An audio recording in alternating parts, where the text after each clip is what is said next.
come with me because you look so fine that I really wanna make you mine. I say you look so fine that I really wanna make you mine. Salut Mickaël. Salut. Est-ce que tu peux te présenter et nous présenter le lieu dans lequel on se trouve aujourd'hui? Alors je m'appelle Mickaël Desmoulins, je travaille à la direction d'innovation de Renault, au Technocentre de Renault. Alors, on est aujourd'hui le principal site d'ingénierie du site, du constructeur. Et on est dans le Creative Lab, qui est un espace d'innovation ouvert à tous les salariés sur le site du Technocentre. Et tu peux nous expliquer un petit peu ce qu'on y fait au sein du Creative Lab? On y fait beaucoup de choses en fait. L'objectif du lab, c'est de libérer le potentiel créatif des collaborateurs et des projets. Donc on fait à la fois du coaching, de l'accompagnement de projets d'innovation, jusqu'à de l'accompagnement, de l'aide, de la formation de collaborateurs sur des projets individuels et personnels. Donc vraiment tout le spectre entre ces deux extrêmes. Est-ce que tu peux nous expliquer comment et pourquoi le Creative Lab a-t-il émergé? Oui, c'est une bonne question.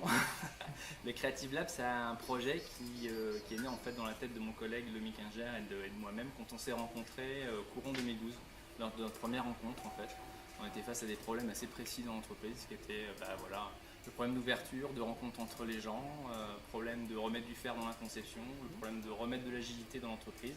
Et là, assez naturellement, l'esprit, le concept de Fab Lab est venu assez naturellement comme un moyen de résoudre ces difficultés qu'on rencontrait dans l'entreprise. Voilà, donc on a démarré finalement de manière très très frugale avec juste une salle, un tableau, aucune machine, une communauté par contre, et puis un état d'esprit qui était vraiment ouverture, faire et entrepreneuriat. C'est comme ça qu'on a démarré. Tu décris le Creative Lab comme un corporate garage et un Fab Lab corporate. Est-ce que tu peux nous expliquer un peu la différence entre le garage et le Fab Lab corporate? Pour moi, c'est vraiment les deux piliers en fait, théoriques en tout cas et philosophiques sur lesquels on s'appuie. D'abord le corporate garage qui est vraiment retrouver un espace de liberté dans l'entreprise qui permet de réinventer l'entreprise et donc qu'elle ne soit pas seulement tendue vers ses activités d'exploitation mais qu'elle puisse aussi garantir de l'exploration en son sein, remettre en cause les systèmes de valeurs existants, les modes organisationnels, du rêve, essayer de changer un petit peu le monde dans cet esprit-là. Et ce qui manque un petit peu, nous on pense en tout cas dans cet esprit-là, dans ce corps-là, c'est toutes les notions d'empowerment, de formation, de libérer le potentiel des gens et de faire en sorte que la communauté puisse être connectée et travailler véritablement ensemble. C'est pour ça que pour nous la notion de corporate Fab Lab, pour ne pas dire Fab Lab, parce qu'on n'est pas HRT, MIT, est extrêmement importante parce qu'elle fait mention aux notions de réseau, aux notions de formation, aux notions de détournement et du fait de hacker, de comprendre et de hacker tous les outils qu'on peut avoir à disposition dans une entreprise qui vont à la fois d'outils comme des machines toutes bêtes qu'on connaît tous, jusqu'à des outils organisationnels. Voilà. Comment, selon toi, les Fab Labs changent-ils l'entreprise?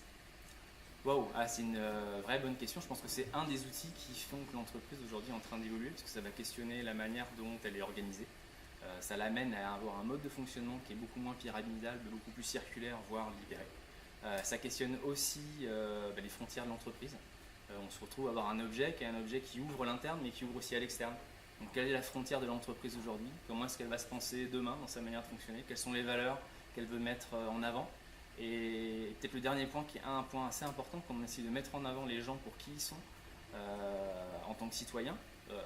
Tous les projets qui naissent dans l'âme sont des projets à haute conscience environnementale, à haute conscience à impact sociétal. Et on s'aperçoit que finalement quand on met les gens à être plus centrés sur eux-mêmes, sur qui ils sont, ils arrivent finalement à avoir une volonté d'impact sur le bien commun qui est beaucoup plus forte que ce qu'on peut avoir classiquement dans une entreprise.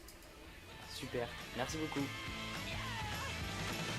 I know we